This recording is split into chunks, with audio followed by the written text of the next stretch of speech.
The smell of industrial bleach is usually strong enough to mask anything, even the scent of fear. But it couldn't hide the metallic tang of freezing rain and gun oil that just walked through the front doors of the Hyun-woo preschool. I gripped my mop handle, and for the first time in 5 years, the ghost inside me woke up. I was supposed to be invisible, that was the rule. I was Kyra, the woman who scrubbed the toilets, the woman who emptied the trash, the woman drowning in $200,000 of medical debt left behind by a husband who died anyway. I was a gray smudge in the background of the lives of Seoul's elite. The preschool was mostly empty. The other children had been whisked away by nannies in imported sedans hours ago, fleeing the torrential downpour that had turned the Gangnam streets into rivers.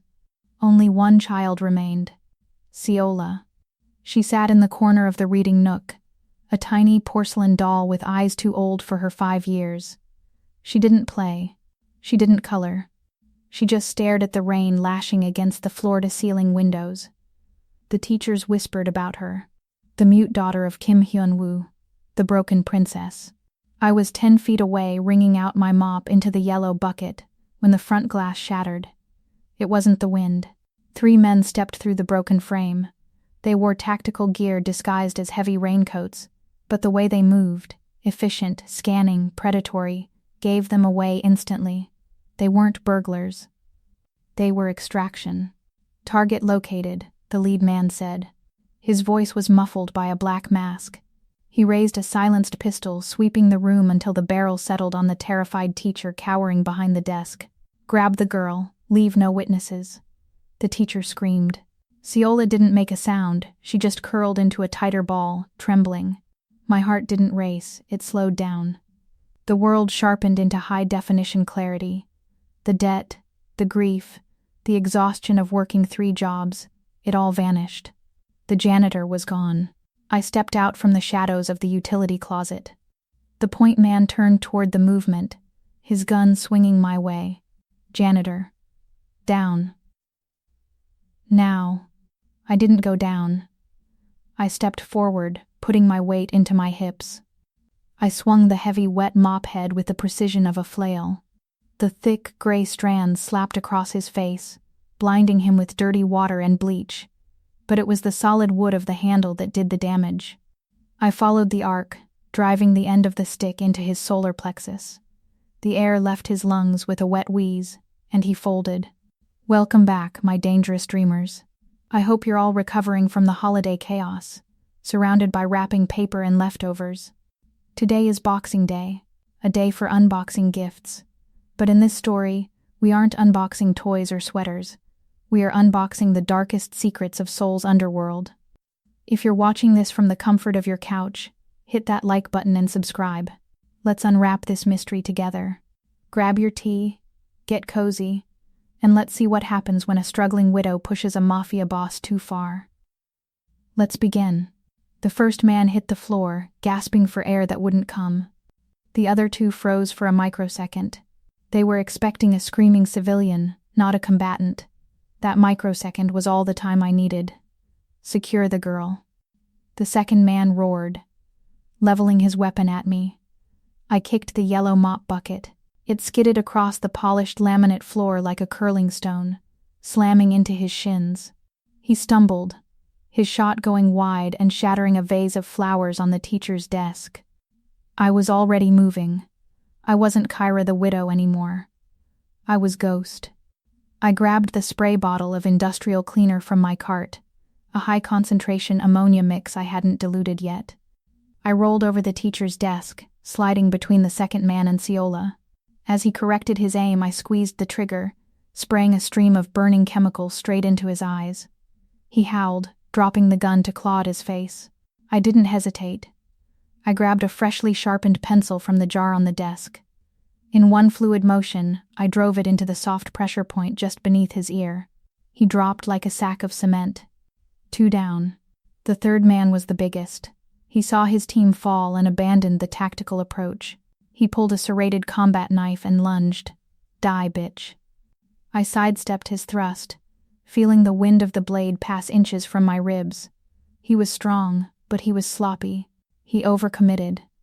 I grabbed his wrist with my left hand, twisting it outward until the joint popped, and simultaneously used my right hand to grab the heavy fire extinguisher off the wall. I didn't unpin it. I used it as a bludgeon. I swung it upward, connecting with his jaw. The sound was sickening, a wet crunch that echoed in the silent room. He collapsed backward, unconscious before he hit the ground. Silence returned to the classroom, heavy and suffocating. I stood there, chest heaving slightly, the red fire extinguisher still gripped in my hand. My heart rate was barely 100. I looked down at myself. My gray uniform was splattered with dirty mop water and a few specks of blood that weren't mine. I dropped the extinguisher. It clanged loudly against the floor. I turned slowly toward the corner. Siola was looking up at me. She wasn't crying. Her dark eyes were wide, fixated on me. For years she had looked through me like I was glass. Now she was really seeing me. She saw the monster I kept chained in the dark. "It's okay," I whispered, my voice raspy. I reached out a trembling hand, realizing too late that my knuckles were bruised and bloody. "They can't hurt you." Before she could move, the sound of tires screeching outside broke the moment. Not one car. A fleet. Doors slammed. Shouting. The heavy thud of organized footsteps. The front doors, already broken, were kicked fully open. Kim Hyun-woo walked in. I had seen him in the tabloids. They called him the Dragon of Seoul, a legitimate CEO on paper, a warlord in reality. In person, the photos didn't do him justice. He was terrifyingly beautiful, dressed in a bespoke charcoal suit that cost more than my life, soaked dark by the rain. His hair was slicked back, water dripping down a face carved from granite. He held a gun at his side, but he didn't raise it. Behind him, a dozen men with submachine guns fanned out, securing the perimeter.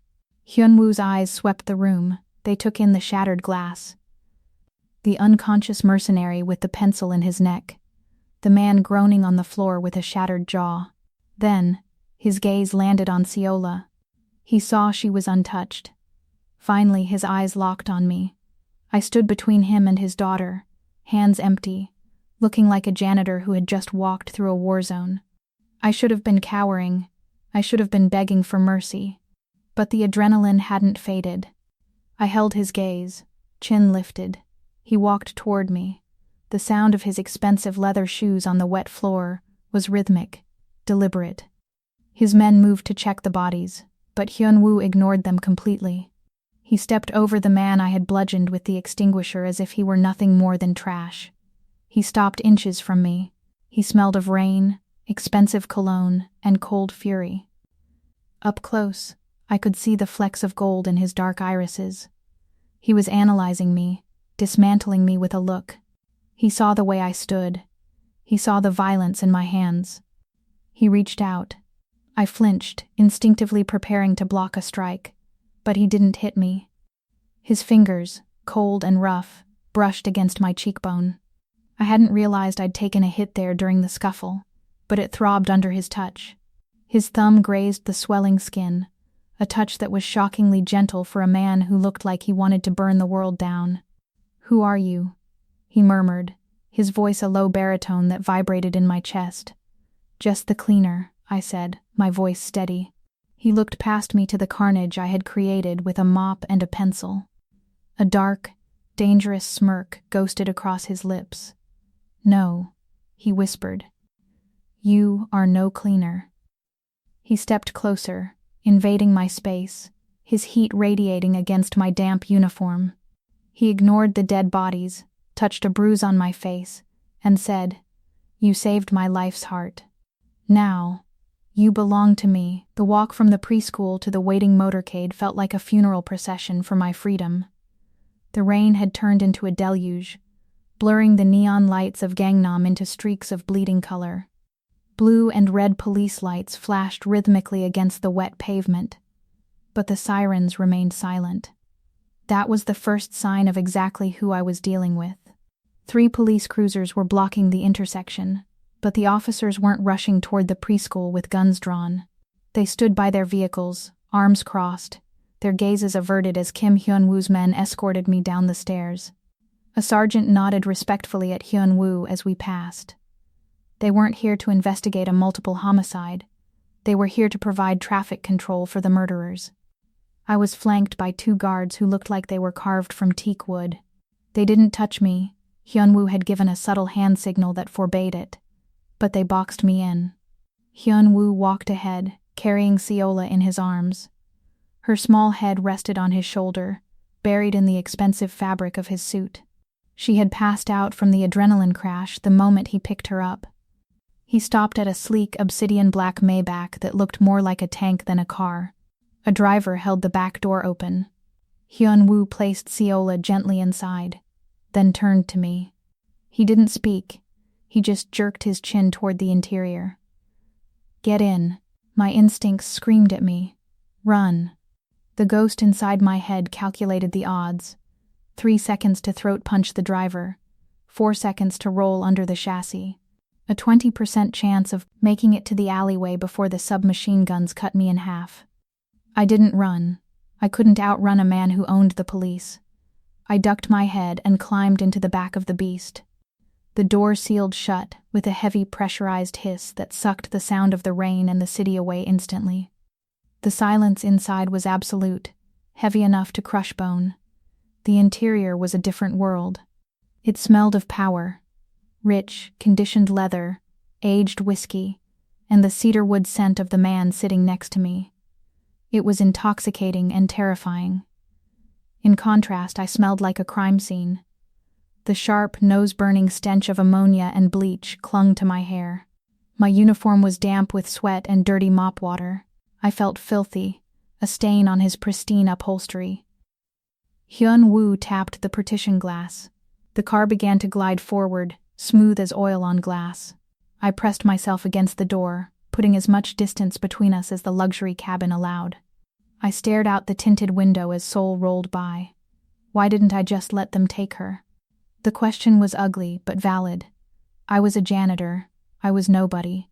I was supposed to be invisible. That was the only way I survived the last 5 years. I closed my eyes, and for a second I wasn't in a mafia boss's car. I was back at the kitchen table in my cramped, moldy apartment, staring at the stack of envelopes that never stopped coming. Past due. Final notice. Collections. $200,000. That was the price tag on my husband's life. That was what the experimental treatments, the hospital stays, and the false hope had cost. We had fought the cancer with everything we had, and the cancer had won anyway. He died holding my hand, apologizing for leaving me with nothing but ghosts and bills.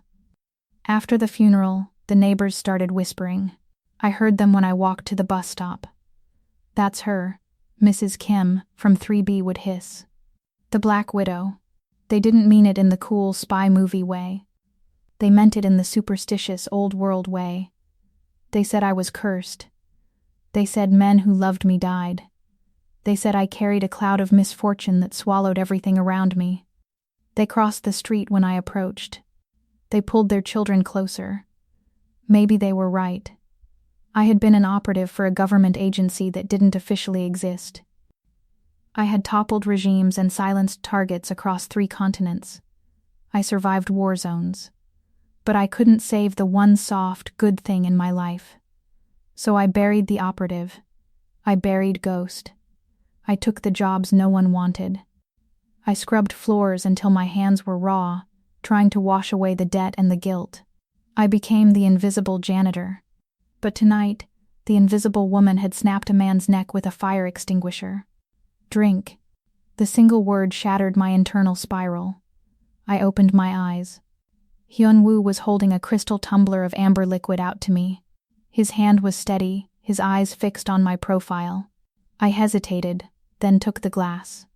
My hand shook slightly, not from fear, but from the adrenaline crash. I didn't drink. I just held it, the cold crystal biting into my palm. "You are analyzing the exits," he said. It wasn't a question. He was looking at his phone, scrolling through something with his thumb. Not even looking at me. "You checked the door lock mechanism 3 times in the last 4 minutes. You clocked the driver's sidearm in the reflection of the rearview mirror." He set his phone down on the center console and turned his entire body toward me. The leather creaked under his shift and weight. Who taught a janitor how to assess a tactical environment? I watch a lot of movies. I lied. My voice was raspy, dry as sandpaper. Hyun-woo let out a short, dark chuckle. It wasn't a happy sound. It was the sound of a wolf amused by a rabbit's attempt to growl. Movies, he repeated. He picked up a sleek black tablet from the seat pocket and tapped the screen. He slid it across the leather seat toward me. I looked down. It was a dossier. My dossier. Or rather, the dossier of the woman I was pretending to be. There was my photo, a grainy shot from my employee ID badge where I looked tired and washed out. Name, Kyra Jackson. Age, 29.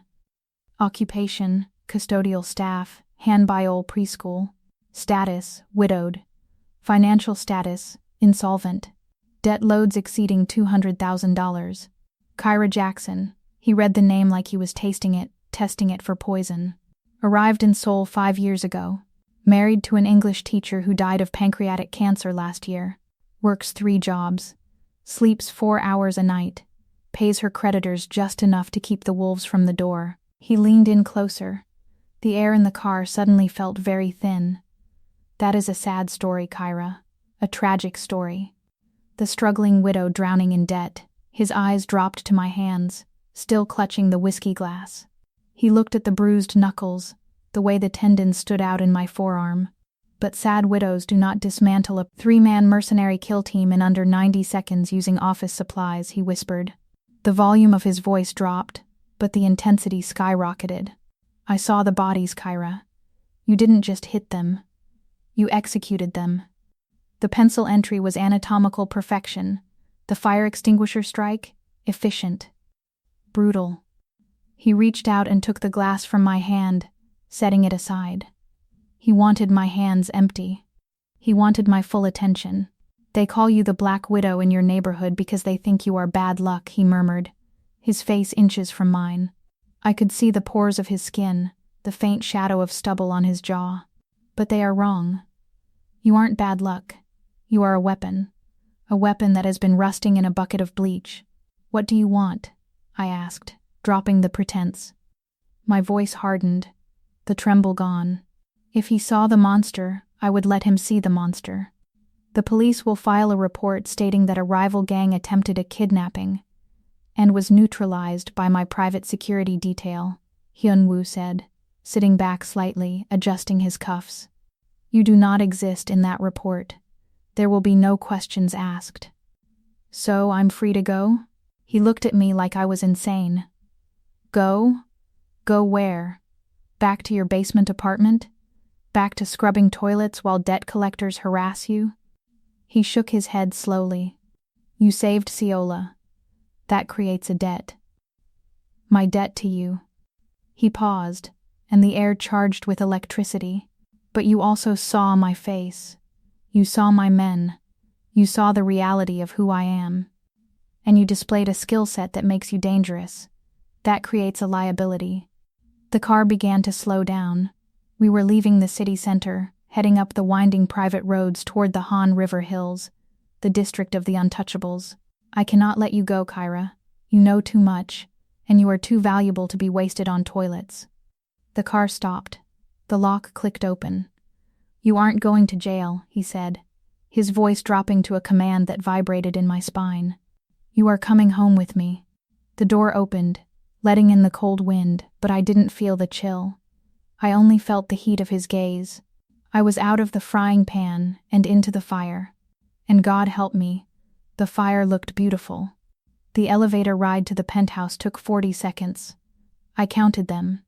My ears popped at the 20th floor, and again at the 40th. By the time the doors slid open on the 60th floor, I felt like I was entering the stratosphere. If the car was a tank, this place was a fortress built in the clouds. We stepped out into a sprawling expanse of black marble, chrome, and glass. It didn't look like a home. It looked like a museum for things you weren't allowed to touch. The walls were lined with abstract art that looked like violent slashes of paint on canvas, angry, expensive, and cold. The floor-to-ceiling windows offered a panoramic view of Seoul, a glittering sea of lights that looked deceptive from this height. Down there, people were struggling, fighting, dying. Up here, it was silent. The air conditioning was set to a temperature that chilled the sweat on my skin. It smelled of ozone and white tea, sterile, like a high-end surgical suite. There were no family photos, no toys on the floor, no warmth. It was a palace of ice, and Kim Hyun-woo was the king. "Sir," a uniformed maid approached, bowing so low she nearly doubled over. She looked terrified. "We have prepared to take her," Hyun-woo interrupted, gesturing to Seola, who was still cradled in his arms, blinking awake. The maid stepped forward, her hands shaking. As Hyun-woo passed the girl over, Siola winced. A tiny, sharp intake of breath that only I heard.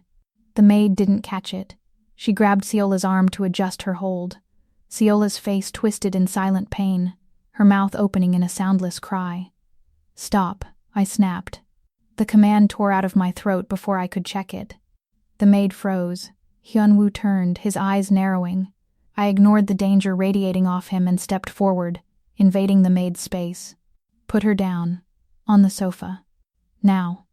The maid looked at Hyun-woo for permission. He gave a curt nod. She deposited Siola on the white leather sectional. I knelt beside the girl, my wet knees soaked into the pristine rug, leaving dark splotches of street water. I didn't care. The Black Widow was gone. The field medic was back. "It's okay, little one," I whispered, my voice dropping to the soothing cadence I used to use on soldiers bleeding out in the dirt. "Let me see." I gently rolled up the sleeve of her cardigan. There it was, a deep, jagged abrasion on her forearm, oozing blood, likely from when the mercenary had grabbed her. The maid gasped. Hyun-woo's jaw tightened. "Get me a first aid kit," I ordered, not looking up. "I need saline, gauze, antibiotic ointment, and a butterfly closure." "Move." The maid scrambled away. I focused on Siola. I checked her pupils, equal, round, reactive to light. I pressed her nail bed, capillary refill under 2 seconds. No concussion, no shock, just fear and a nasty scrape. "You're brave," I told her, my hands moving with practiced, fluid speed as the maid returned with a white box. I tore open the saline packet with my teeth. "This will sting for a second, then it gets better." I cleaned the wound, applied the ointment, and sealed it with the butterfly strip. It was a 3-minute procedure that I did in 30 seconds. Professional, clinical, perfect. When I finished, I looked up. Hyun-woo was standing directly over me. He wasn't looking at his daughter's arm. He was looking at my hands. He had watched the way I checked for a concussion, the way I immobilized the limb, the economy of my movements. He had seen the training. "The maid could have done that," he said quietly. "The maid was grabbing the injury," I replied, standing up. My knees cracked. I suddenly felt very conscious of my appearance. My sneakers were cheap canvas, worn through at the toes, squelching with dirty rainwater. My uniform was a shapeless gray sack. Standing next to him in his Italian wool suit, in his glass castle, I felt like a rat that had crawled out of a sewer. "Put Siola to bed," Hyun-woo ordered the staff, his eyes never leaving mine. "Then leave us." Siola reached out a small hand toward me as she was carried away, her fingers grasping at the air. I gave her a small, tired smile. Then she was gone, down a long, dark hallway. "Follow me," Hyun-woo said. He led me into his office. It was a cavernous room dominated by a desk made of dark, heavy wood that looked like it had been salvaged from a shipwreck. He walked behind it and sat down, the leather chair groaning softly. He didn't invite me to sit. I stood in the center of the room, dripping on his floor. "You have medical training," he stated. "Combat casualty care?" "Something like that," I muttered. He opened a drawer and pulled out a single sheet of paper. He slid it across the desk.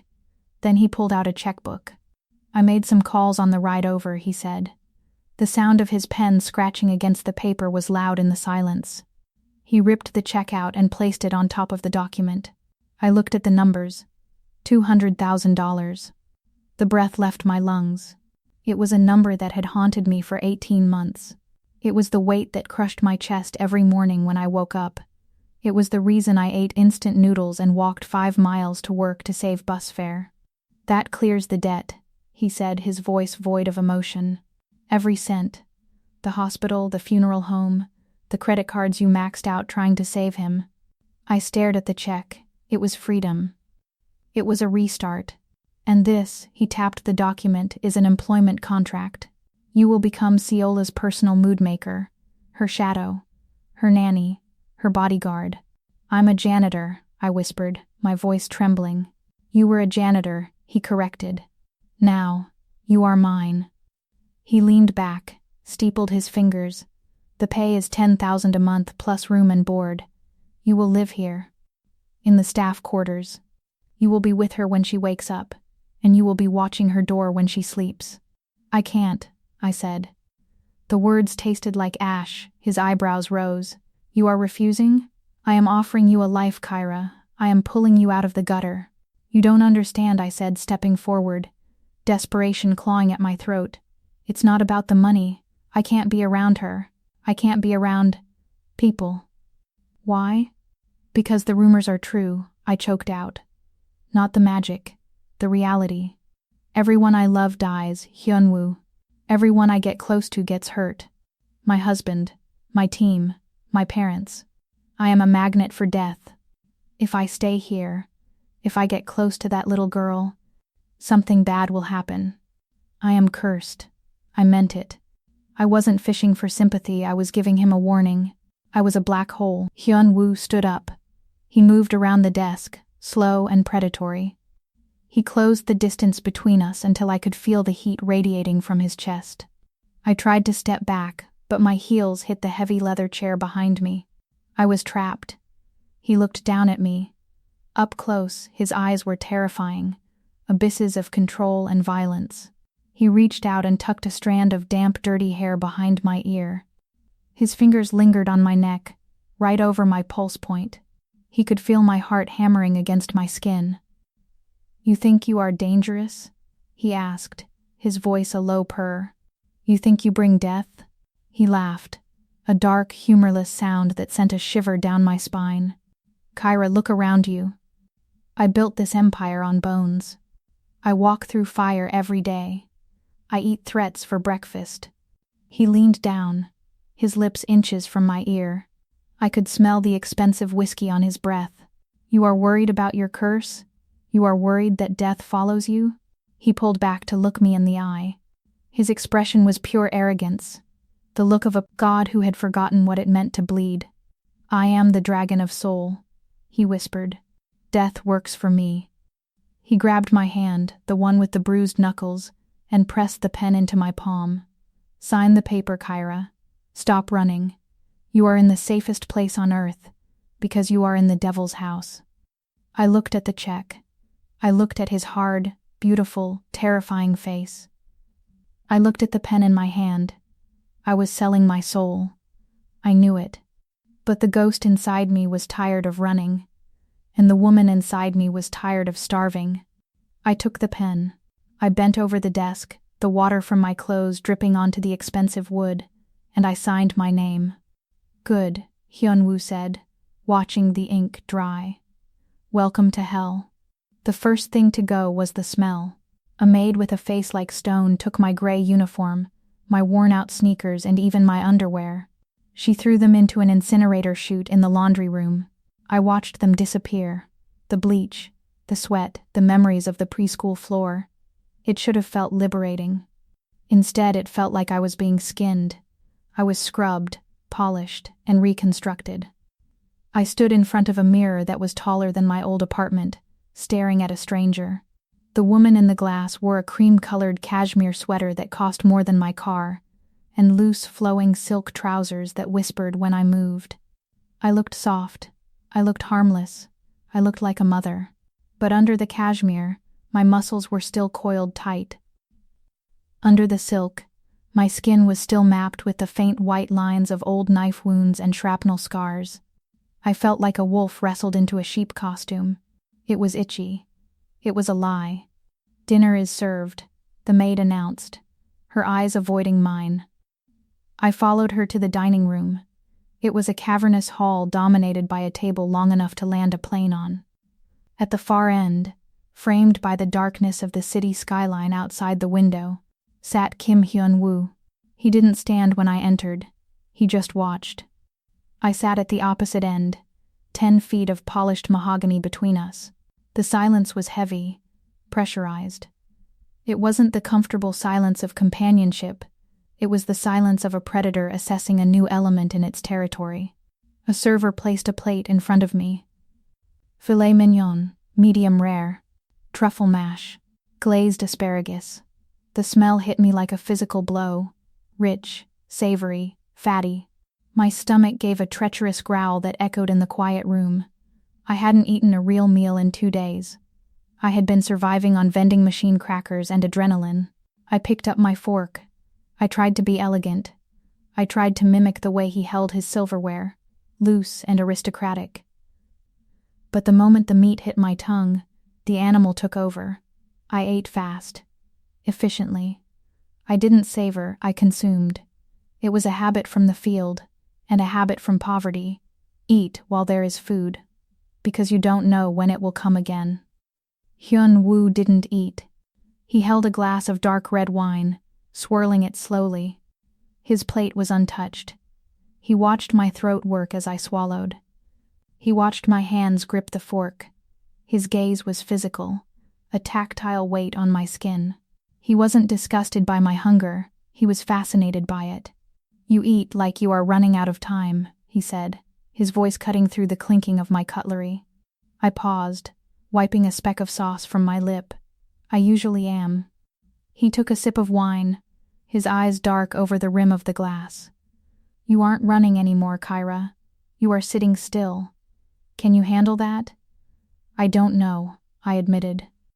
"Stillness is when the ghosts catch up." He lowered the glass. "Then let them come. We have room for ghosts here." The meal ended as abruptly as it began. He stood up, buttoned his jacket, and left without a word. I was left alone with the empty plates and the lingering scent of his cologne, cedarwood and rain. Night in the penthouse was different than night in the city. In my old apartment, night was noisy. Sirens, drunk neighbors, the hum of the refrigerator. Here it was a tomb. The bed in the staff quarters, which were nicer than any hotel I'd ever stayed in, was too soft. It felt like quicksand. I lay there for 3 hours, staring at the ceiling, my body rejecting the luxury. I couldn't sleep. My internal clock was still set to survive. At 200 am, I gave up. I slipped out of bed, barefoot. The expensive carpet swallowed my footsteps. I moved through the halls like smoke, checking sightlines, checking corners. It was instinct. I needed to know the perimeter. I found myself outside a heavy oak door. Siola. The door was ajar. I pushed it open an inch. The room was bathed in the soft blue glow of a nightlight shaped like a star. Siola was sitting up in her bed, her knees pulled to her chest. She wasn't sleeping. She was staring at the shadows in the corner of the room, her eyes wide and alert. She looked so small, so lonely. I stepped inside. I didn't announce myself. I just flowed into the room, keeping my movements slow and deliberate so I wouldn't startle her. She saw me. She tensed for a second, then relaxed when she recognized the cleaner. I sat on the edge of the rug, a few feet from her bed. I didn't speak. Words were pressure, and she had enough pressure. I raised my hands into the beam of the nightlight. I made a bird. My thumbs locked, fingers fluttering like wings.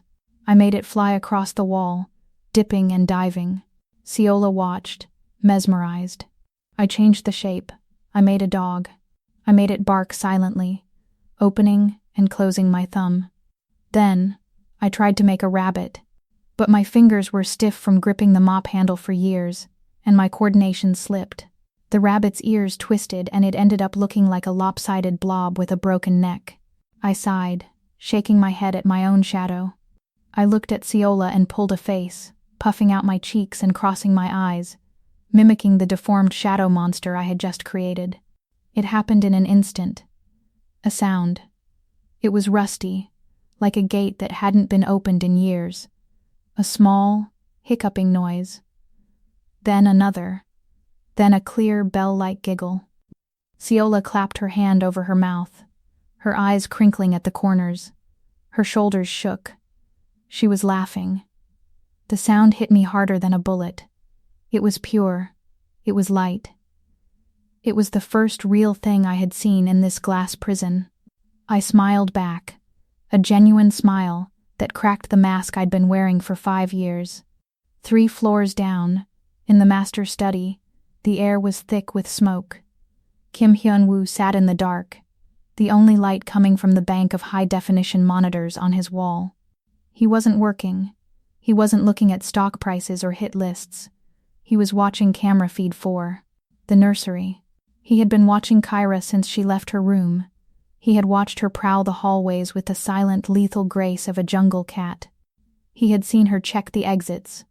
He knew exactly what she was. But now, he sat frozen. Through the grainy night vision feed, he saw the shadow puppets. He saw the goofy face she made. And then, the audio pickup on his desk flickered. The waveform spiked. The laugh. Hyun-woo stopped breathing. He replayed the sound in his head. He hadn't heard that sound since the accident, since the silence took his daughter. Doctors had told him it might never come back. They said the trauma was too deep. And yet, here was this woman, this widow, this cleaner, this killer, pulling joy out of the darkness with nothing but her hands and a silly face. He leaned forward, the leather of his chair groaning. He stared at Kyra's pixelated face on the screen.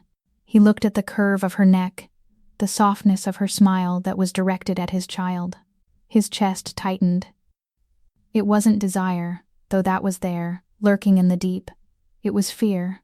He had brought her here to be a shield, a disposable asset to catch bullets. But looking at his daughter's shaking shoulders, hearing that precious, impossible sound, he realized he had made a miscalculation. He hadn't just brought a bodyguard into his home.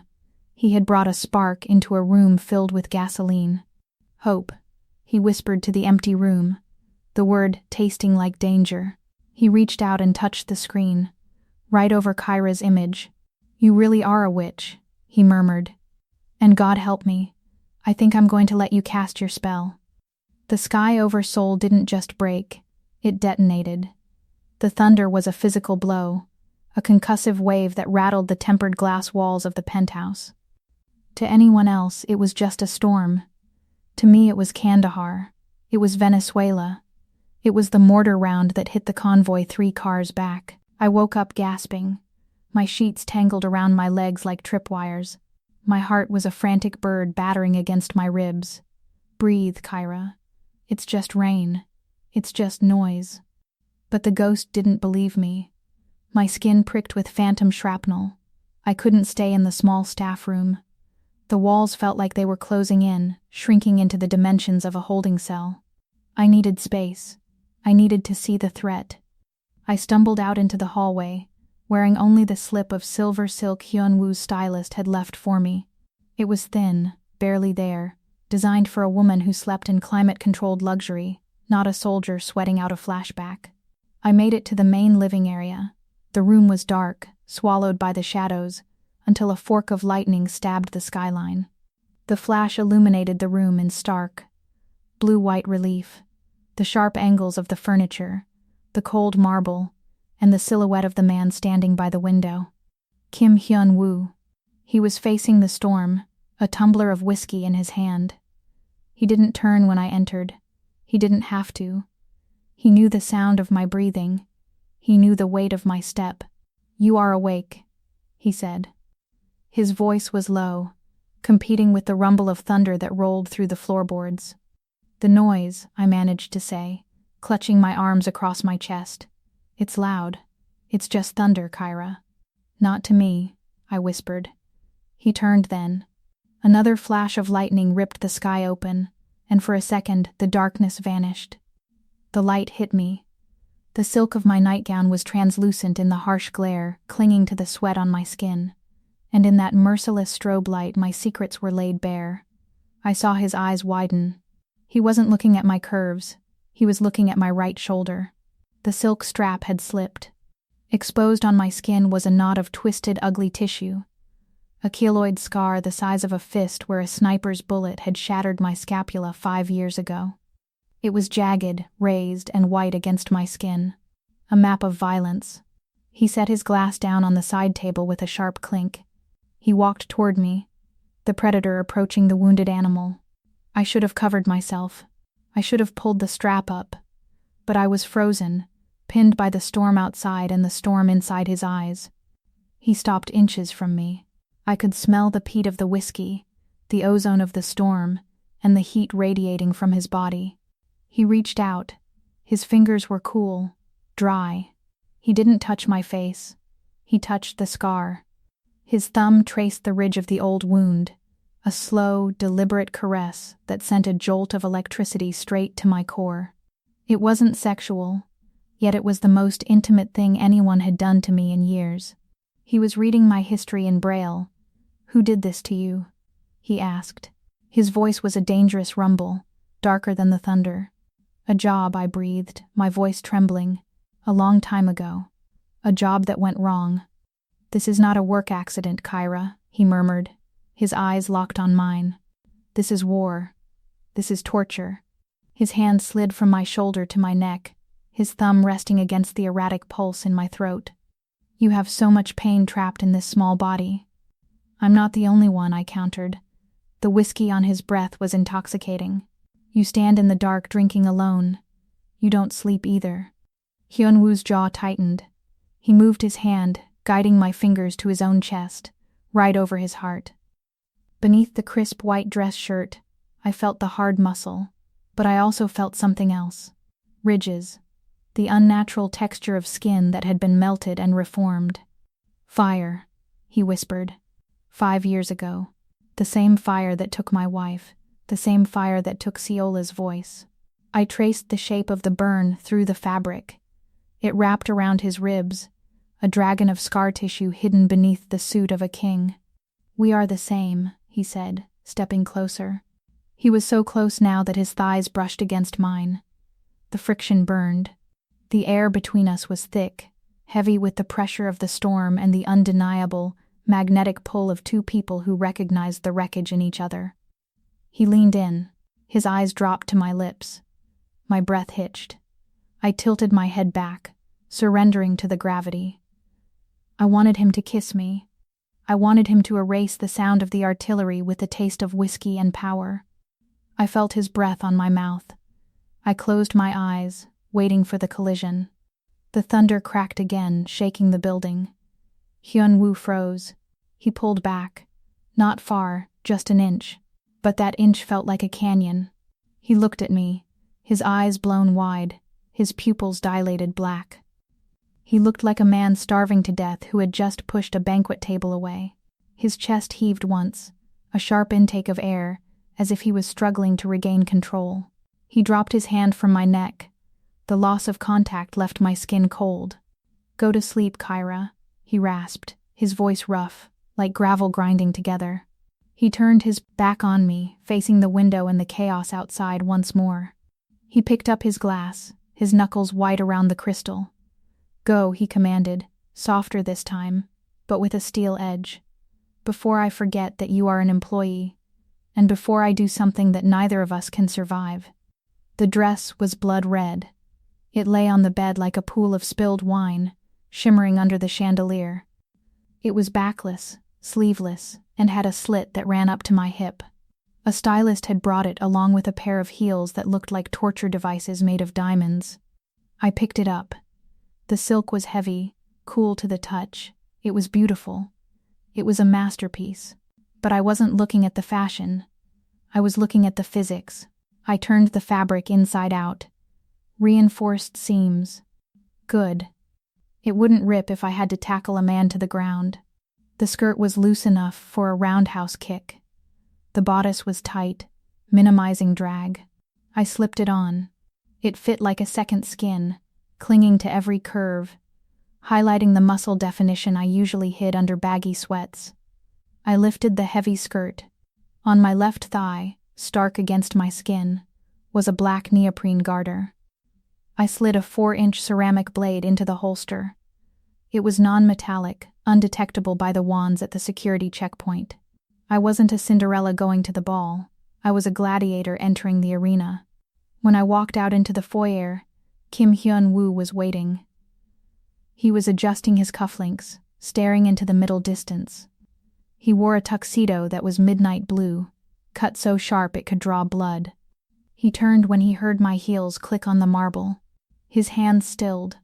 His eyes swept over me, starting at the floor and dragging slowly up to my face. He didn't smile. He didn't offer a compliment. He just stared, his expression darkening, his pupils expanding until his eyes were almost entirely black. "Red," he murmured, walking toward me. "The color of warning." "And the color of the target," I replied, my voice steady despite the way my heart hammered as he entered my personal space. "If they're looking at me, they aren't looking at you." He stopped in front of me. He reached out, his hand wrapping around the back of my neck, his thumb resting on the pulse of my throat. "Let them look," he whispered, his voice possessive, heavy with a heat that made my knees weak. "But if anyone touches, I will burn the city down." The gala was held at the Grand Hyatt. It was a charity event for underprivileged youth, which was ironic, considering the diamond necklace on the woman in front of me cost enough to build 3 schools. The moment the valet opened the door of the Maybach, the world exploded into flashes. Flash. Flash. Flash. It was a strobe light nightmare. The paparazzi screamed Hyun-woo's name. They surged against the velvet ropes like zombies. Hyun-woo stepped out first. He buttoned his jacket, scanned the crowd with a look of utter boredom, and then reached a hand back for me. I took it. His grip was iron. He pulled me out, tucking my hand into the crook of his arm. He didn't just guide me, he anchored me. "Smile, Kyra," he whispered through his teeth, waving at a camera. "You are the woman who captured the dragon. Look triumphant." I didn't smile. I gave the cameras the cool, detached look of a woman who was bored by their adoration. Inside, I was scanning every face. Suit at 3 o'clock reaching into his jacket. Phone, clear. Waiter at 9 o'clock moving too fast. Tray, clear. We moved through the gauntlet and into the ballroom. It smelled of expensive champagne, heavy perfume, and lies. The room was filled with the sharks of Seoul, politicians, tech moguls, and the mobsters who funded them both. They all smiled with too many teeth. "Keep your back to the wall when you can," I whispered to Hyun-woo as we accepted 2 flutes of champagne from a passing server. "Relax," he murmured, taking a sip. "Tonight is about politics, not bullets. In my experience, they are the same thing." "Ah, nephew." The voice was oily, slick with false cheer. We turned. A man was approaching us. He was short, balding, with a face that looked like soft dough. He wore a tuxedo that was slightly too tight, straining at the gut.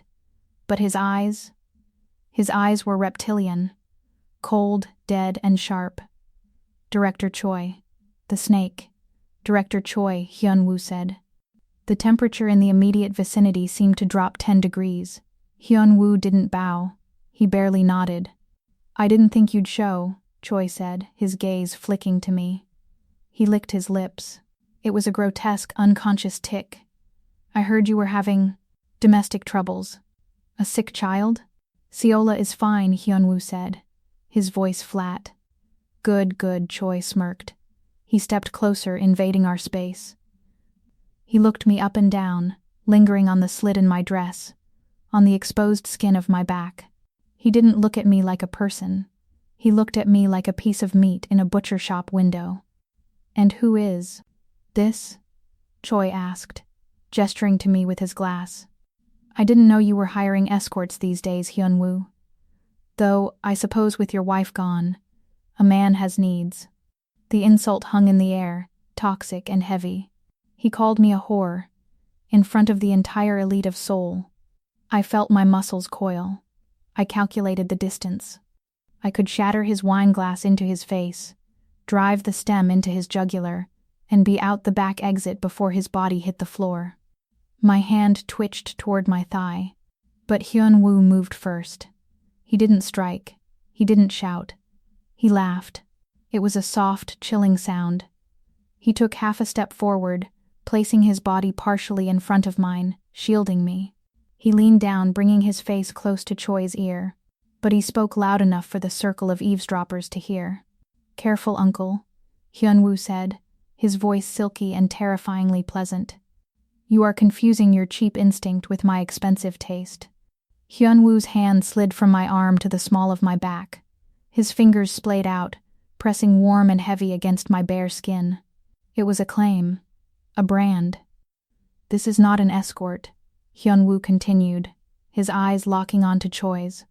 "And if you look at her like that again, I will pluck your eyes out and feed them to you."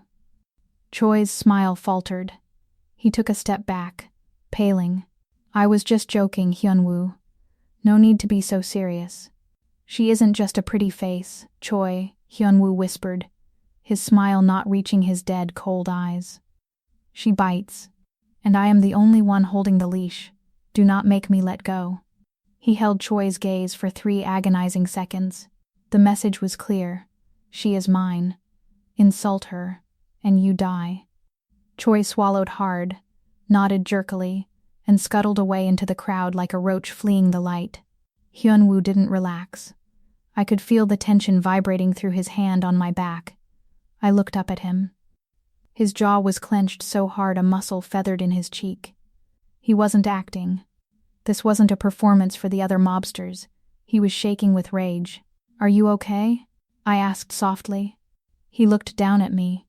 The darkness in his eyes cleared, replaced by something raw and intense. He looked at me not as a tool, not as a shield, but as something precious that someone had tried to dirty. "Did you hear him?" He rasped. "The way he spoke to you?" "I've been called worse by better men," I said. "Not while you are with me," he hissed. His grip on my waist tightened, pulling me flush against him. "While you stand by my side, you are a queen, and I will kill anyone who forgets that." My breath hitched. I had spent 5 years being invisible. I had spent a lifetime being a weapon, an object to be used and discarded. No one had ever defended me. No one had ever stood in front of the bullet for me. I looked at the monster in the midnight blue suit. I saw the violence in his hands and the fire in his soul. And in the middle of the crowded ballroom surrounded by enemies, I realized the most dangerous thing of all. I wasn't just working for him anymore. I was falling for him. The morning sun didn't just rise. It spilled like liquid gold across the penthouse floor. For the first time in 5 years, I didn't wake up reaching for a weapon. I woke up to the smell of brewing coffee and the sound of silence that felt peaceful, not heavy. I walked into the kitchen. Kim Hyun-woo was there, leaning against the marble island, reading a tablet. He wasn't wearing his armor, the suit. He was in a simple white t-shirt and gray lounge pants. He looked younger, softer. He looked up as I entered. He didn't scowl. The corner of his mouth ticked up in a ghost of a smile. "Coffee?" he asked, pushing a mug toward me. "Black," I said, taking it.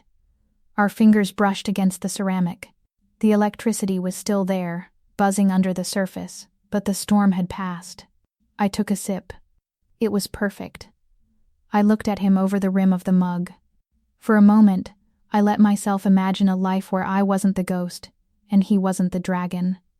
A life where we were just 2 damaged people having breakfast. I let my guard down. I let the armor drop. That was my mistake. In my world, peace is just the deep breath before the scream. The elevator doors chimed. Not the guest chime. The override chime. Chief of Security Han stormed in. He had never liked me. He looked at me like I was a stray dog that had wandered into a sterile lab. But today, he didn't look annoyed. He looked triumphant. He had a manila envelope in his hand. "Sir," Han said, not bowing, "we need to talk. Now." Hyun-woo didn't move, but the softness in his eyes evaporated. "I am having coffee, Han. It can wait." "It cannot wait," Han said, slamming the envelope onto the island between us. The coffee in my mug rippled. "Unless you want to keep drinking with the woman who sold you out to Director Choi." The air left the room. Hyun-woo set his mug down. Very slowly.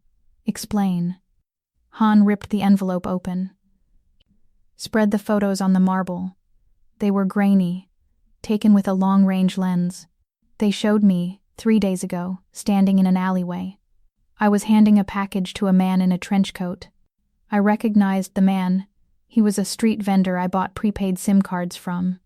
But in the photo, with the shadows, he looked exactly like one of Choi's lieutenants. Circumstantial, Hyun-woo said, his voice dropping an octave. Kyra has many contacts. And the payment? Han sneered. He slapped a bank statement down on top of the photos. This morning at 400 AM. A wire transfer of $500,000. From a shell company registered to Director Choi. Destination: the exact account Kyra Jackson used to pay off her husband's medical bills. I froze. My blood turned to ice. It was a perfect frame-up. The timestamp, the account numbers, it was professional work. Only someone with deep access to my history could have forged this. Hyun-woo looked at the paper. He stared at the numbers. Kyra? He said my name like a question, like a prayer. He was giving me a chance. I didn't do this, I said, my voice steady, though my hands were shaking. Hyun-woo, look at me. The photos are out of context. The transfer is a plant. Anyone can wire money to an account if they have the number. It's a setup. A setup? Han laughed. You are the Black Widow. You infiltrate, you seduce, you destroy. That is what you do. Director Choi offered you a better deal, didn't he? $500,000 to open the back door? Hyun-woo picked up the bank statement. His hand didn't shake. He read it once, twice. Then he looked at me. The man who had touched my scars during the storm was gone. The man who had defended me at the gala was dead. The dragon was back. And he was looking at me with eyes that were absolute zero. Get out, Han, Hyun-woo whispered. But sir, get out. Hyun-woo roared, the sound shattering the morning peace. Han bowed and retreated to the elevator, a smug smirk plastered on his face. We were alone. Hyun-woo walked around the island. He moved with a terrifying calm. He stopped 2 feet from me. I let you in, he said softly. I let you touch my daughter. I let you see my scars. Hyun-woo, please, use your head. If I wanted to kill you, you'd be dead. Why would I take a wire transfer that could be traced? Because you are arrogant, he spat.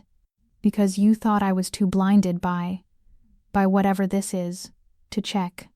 He reached into the waistband of his pants. He pulled a gun. A Sig Sauer P226. He raised it. He pressed the cold steel barrel against the center of my forehead. I didn't flinch. I didn't beg. I looked him straight in the eyes. Do it, I whispered. If you believe it, pull the trigger. His finger tightened on the trigger. I saw the muscles in his forearm flex. I braced myself for the darkness. I deserved it, in a cosmic sort of way. Not for this betrayal, but for all the others. But the shot didn't come. His hand began to shake, a micro-tremor. His eyes were glassy, swimming with a mixture of rage and agonizing heartbreak. He looked like a man who was ripping his own heart out of his chest. He couldn't do it. He let out a strangled sound, half sob, half growl, and whipped the pistol away from my head. He slammed the butt of the gun into the marble counter, cracking the stone. Go, he choked out. He wouldn't look at me. He stared at the floor, breathing hard. Hyun-woo, go. He screamed, swinging the gun toward the elevator. Get out of my house. Get out of my city. If I see you in Seoul again, if I see your face, I will kill you myself. I swear it. I looked at his turned back.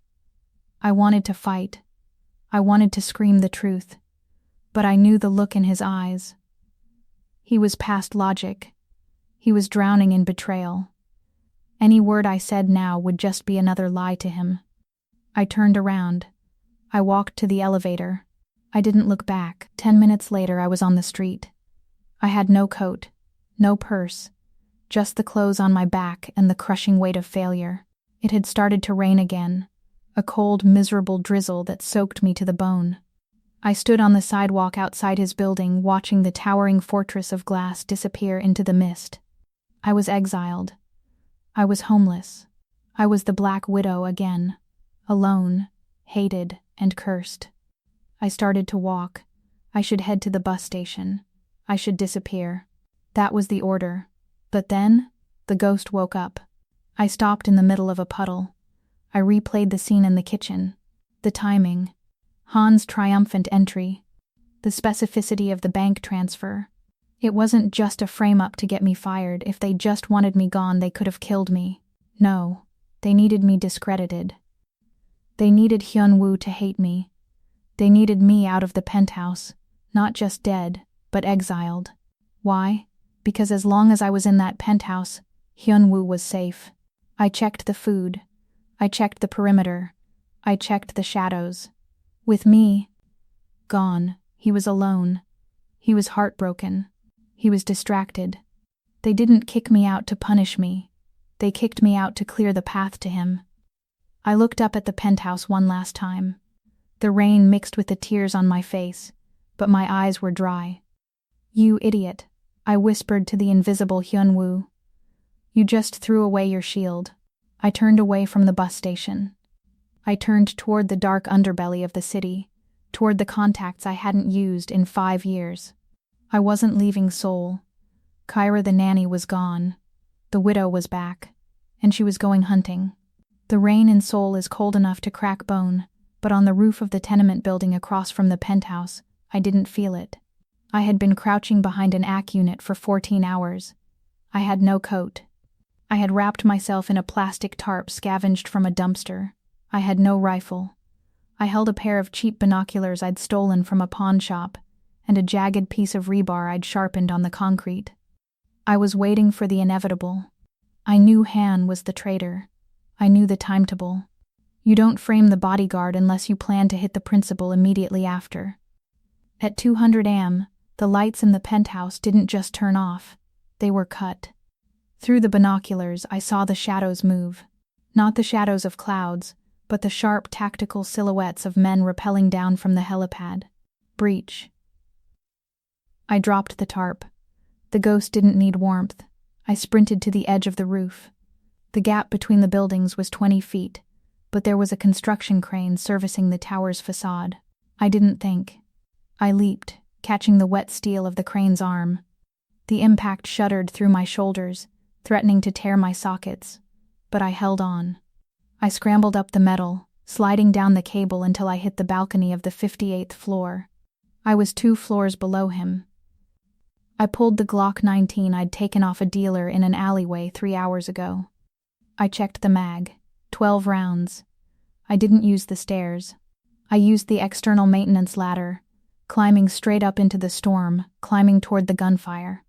Inside the penthouse, it was a slaughterhouse. I entered through the laundry chute utility panel, dropping into the service hallway. The air was thick with the smell of sulfur, blood, and expensive cologne. I moved silent and low, stepping over the body of a maid. Then a guard. Then another. I reached the main atrium. Kim Hyun-woo was still alive, but barely. He was backed against the shattered remains of the floor-to-ceiling aquarium.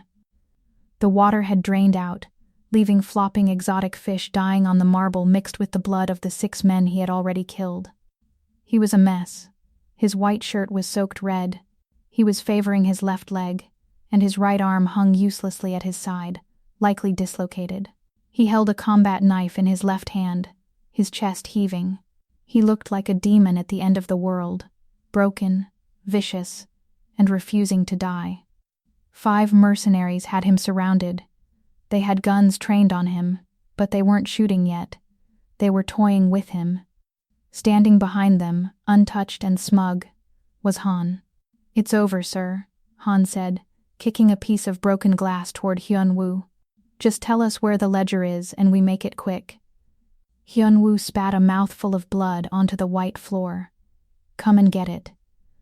One of the mercenaries stepped forward, raising his rifle to kneecap him. I didn't wait. I pulled the pin on the smoke grenade I'd rigged from potassium nitrate and sugar, kitchen chemistry, and rolled it across the floor. It hissed. A thick, white cloud erupted, swallowing the room in an instant. Contact. Han screamed. Fire. They fired blindly into the smoke. Bullets chewed up the walls, the furniture, the art. But I wasn't where they were shooting. I was already moving through the gray haze. I was the ghost. This was my element. I slid behind the first mercenary. I didn't waste a bullet. I slashed his hamstring with the rebar shiv, bringing him to his knees, and put a single round through the base of his skull. The second man turned. I used the falling body of the first as a shield, shoving it into him. As he stumbled, I fired twice. Double tap to the chest. 3 down. The smoke was clearing. The remaining 2 mercenaries panicked. They spun around, looking for the threat. I stepped out of the haze, 5 feet from Hyun-woo. One mercenary raised his weapon at me. I threw the empty gun at his face, a distraction, and closed the distance. I drove the rebar into his throat. He gurgled and dropped. The last mercenary, the biggest one, lunged at me with a knife. I sidestepped, grabbed his wrist, used his own momentum to flip him over my hip and snapped his neck before he hit the ground. Silence crashed back into the room. Han was gone. He had fled the moment the smoke popped. Coward. I stood there, chest heaving, covered in the blood of men who weren't me. I looked at Hyun-woo. He had slid down the wall, sitting in the water and glass. He was staring up at me with wide, shocked eyes. He looked at the bodies. He looked at me. "I told you to leave," he rasped, his voice wet with pain. "I told you I would kill you." I walked over to him. I holstered the knife. I reached down and grabbed his good arm, hauling him to his feet. He groaned, but he stood. "I don't take orders from clients who haven't paid their bill," I said, my voice flat. He swayed, leaning his weight against me. His blood soaked into my wet clothes, warm and sticky. He looked at my face, searching for the betrayal, searching for the lie. He found only the truth. "Kyra," he whispered, "you came back." "I never left," I replied. "I was watching." I looked around the devastated room. The silence was wrong. It was too quiet. "Where is she?" I asked. The dread hit me harder than the cold. "Hyun-woo." "Where is Siola?" Hyun-woo froze. The pain in his body seemed to vanish, replaced by a horror that was absolute. He looked toward the hallway leading to the bedrooms. The door was kicked in. "Han," he choked out. While I was fighting them, Han went to the back. I ran to the hallway. I didn't need to go all the way to the room. I saw the stuffed rabbit lying in the middle of the corridor, face down. Gone. I walked back to the atrium. Hyun-woo was staring at his hands, trembling. "The dragon was broken. They took her," he whispered. "They took my heart." I walked up to him. I grabbed his face with both hands, forcing him to look at me. I smeared blood on his cheek, but I didn't care. "Listen to me," I commanded. "We don't have time to bleed. And we don't have time to grieve." I picked up a discarded submachine gun from the floor. I checked the chamber. Full. I slapped it into his chest. He grabbed it instinctively. "Han thinks he has leverage," I said, my voice turning into the cold, metallic tone of the operative I used to be. "He thinks he has won because he has the girl. But he forgot one thing." "What?" Hyun-woo asked, a flicker of light returning to his dead eyes. "He forgot that he didn't just steal a mafia princess," I said, racking the slide of my own weapon. "He stole my kid." I turned toward the elevator. "Get up, Dragon. We're going hunting." The Incheon dock smelled of brine, diesel, and rot. It was a graveyard for ships and secrets, a sprawling labyrinth of rusted shipping containers and abandoned warehouses that leaned into the gray, churning sea. We moved through the shadows of an old meat processing plant. The rain here was horizontal, driven by a wind that screamed off the water. "Stay behind me," I whispered. Hyun-woo didn't argue. He was pale, his skin the color of wet ash. His white shirt was more red than white now, soaked through from the shoulder wound and the cuts on his chest. He was running on fumes, fueled only by the terrifying fatherly rage that burns hotter than any fire. He gripped the submachine gun with his good hand, dragging his bad leg. "Two ahead," I signaled, spotting the heat signatures of cigarettes in the dark. I moved. I didn't run, I flowed. I was the darkness. I slipped behind the first sentry, clamped a hand over his mouth, and drove my blade into the base of his skull. He dropped without a sound. The second man turned, sensing the movement, but I was already there. I swept his legs and crushed his windpipe with a stomp of my boot before he could shout. Clear, I breathed.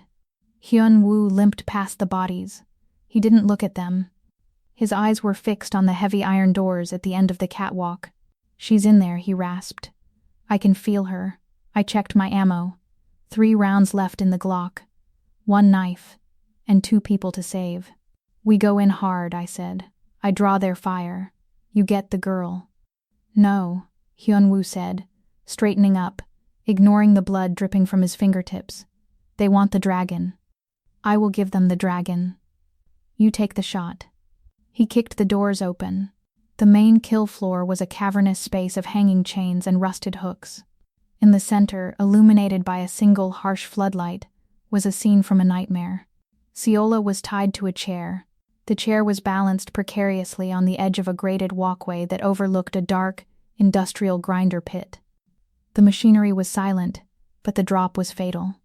Standing next to her was Han, holding a remote detonator, likely for the chair's rigging, and sitting on a crate, smoking a cigar, was Director Choi. Right on time, Choi smiled, the smoke curling around his doughy face. I was worried you'd bled out in the car. Hyun-woo stepped into the light. He looked broken, swaying slightly, his gun hanging low. Let her go, Choi. This is between us. It was between us, Choi corrected. Until you let that bitch embarrass me. Until you decided to play house instead of paying your dues. Choi stood up and pulled a gold-plated revolver from his jacket. He walked over to Siola. He stroked her hair. Siola flinched violently, her eyes wide and screaming with silent terror. Drop the gun, Hyun-woo, Choi commanded, or Han pushes the button, and your little mute learns how to fly. Hyun-woo hesitated. He looked at Siola. He looked at the drop. He dropped the gun. It clattered loudly on the metal grate. On your knees, Choi barked. Hyun-woo sank to his knees. The great Dragon of Seoul, humbled in the dirt. I was in the rafters. I had climbed the maintenance ladder while Hyun-woo entered. I was perched 30 feet above them, straddling a rusty I-beam. I had a clear line of sight on Choi, but Han was shielded by a pillar. If I shot Choi, Han would drop Siola. I had to wait. I had to wait for the mistake. Look at him, Choi sneered, pointing the revolver at Hyun-woo's forehead. He looked down at Siola. Look at your father, little girl. Watch him die. Maybe that will teach you to speak. He cocked the hammer. The click echoed in the vast, silent room. Hyun-woo closed his eyes. I love you, Siola, he whispered. Close your eyes, baby. Don't look. Choi's finger tightened on the trigger. And then, the miracle happened. It started as a whimper, a vibration in the air that shouldn't have been there. Siola squeezed her eyes shut, shaking her head violently. The trauma block in her throat, the wall of silence she had built for years to protect herself, shattered under the weight of her love. She opened her mouth. She didn't cry. She roared. Appa. The word ripped through the air. It was raw, tearing, and louder than a gunshot. It was the sound of a soul breaking its chains. Dad. The shock was physical. Hyun-woo's eyes snapped open. Choi flinched. For a fraction of a second, his reptilian brain froze, processing the impossible sound. He turned his head slightly toward the girl. That was the mistake. I didn't use the gun. A gunshot might startle Han into pressing the button. I dropped from the rafters. I didn't land on the floor. I landed on Choi. I descended like a spider, my legs locking around his torso, my momentum driving him into the ground. As we fell, I didn't hesitate. I jammed my combat knife into the soft hollow of his throat, severing the jugular and the vocal cords in one motion. He didn't scream. He just gurgled, blood spraying across the white shirt of the man he was about to execute. I rolled off the dying body, coming up in a crouch. Han screamed, fumbling with the remote. I'll kill her. Bang. The shot didn't come from me. Hyun-woo was still on his knees, but he had snatched a backup pistol from his ankle holster, a move so fast it blurred. The bullet caught Han directly between the eyes. He dropped instantly. The remote skittered across the floor, useless. Silence returned to the slaughterhouse. But it wasn't quiet. Heavy, hacking sobs were tearing through the air. Siola was crying, not the silent tears she had wept for years. Loud, messy, beautiful wailing. Hyun-woo dragged himself across the floor. He ignored his wounds. He ignored the corpse of his rival. He reached the chair. With shaking hands, he untied the ropes. The moment she was free, Siola launched herself into his arms. Appa. She sobbed, burying her face in his bloody shirt. Hyun-woo buried his face in her neck, weeping openly. I heard you, he choked out. I heard you, my heart. I heard you. I stood a few feet away, wiping the blood from my knife onto my pant leg. My job was done. The threat was neutralized. The principle was secure. The ghost should fade away now. I took a step back, toward the shadows. Hyun-woo looked up. His eyes were red-rimmed, wild and fierce. He saw me retreating. Kyra, he said. It wasn't a question. It was an anchor. He reached out his hand, the hand that wasn't holding his daughter. I looked at his bloody palm. I looked at the little girl who had found her voice to save him. I walked over. I didn't take his hand. I knelt beside them, wrapping my arms around both of them, closing the circuit.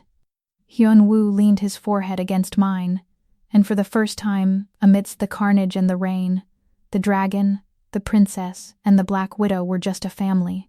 The smell of industrial bleach used to be the perfume of my life.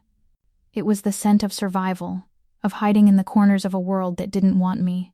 Today the penthouse smells of fresh peonies, expensive gun oil, and the blueberry pancakes Siola demanded for dinner. The fortress of ice has melted. There are crayons scattered on the Persian rugs and a sniper rifle disassembled on the dining table for cleaning. It is a chaotic, dangerous, beautiful warmth. Mama, Siola chirped from her coloring book on the floor. Her voice was clear, musical, and utterly fearless. That man is sweating. He smells like fear. She pointed a purple marker at the man sitting across from Hyun-woo. Mr. Lee, a potential new partner for the shipping lanes, shifted uncomfortably in his suit. He looked at Siola, then at me with a sneer of dismissal. Cute kid, Lee grunted, turning his back to me to address Hyun-woo. But maybe the women should leave the room, Kim? We have serious numbers to discuss. I don't need a nanny and a mute listening in. The room went dead silent. 6 months ago, Hyun-woo would have ripped this man's throat out for disrespecting me. Today he didn't move.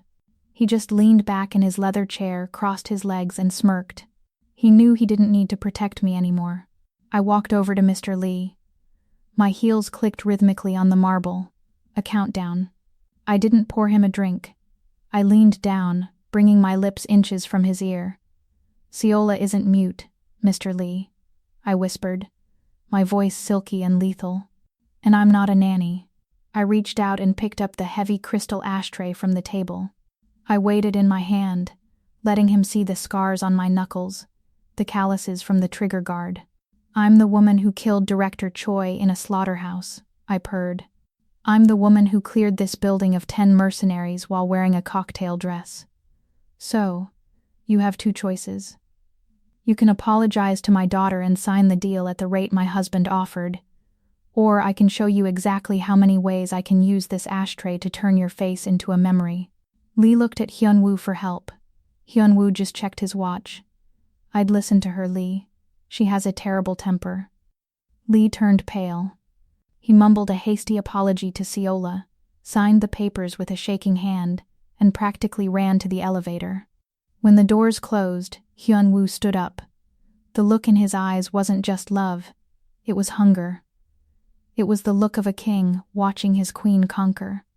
He walked over to me, took the ashtray from my hand, and replaced it with a small velvet box. Inside wasn't a diamond. It was a band of black platinum, heavy, indestructible, and lined with crimson rubies. No more contracts, he said, sliding it onto my finger. No more debts. You aren't just my wife, Kyra. You are my partner, my equal. I looked at the ring. Then I looked at the city sprawling below us, the lights, the shadows, the empire we ruled together. I smiled, and the ghost smiled with me. I used to clean up the trash, I said, looking out at Seoul. Now, I own the city.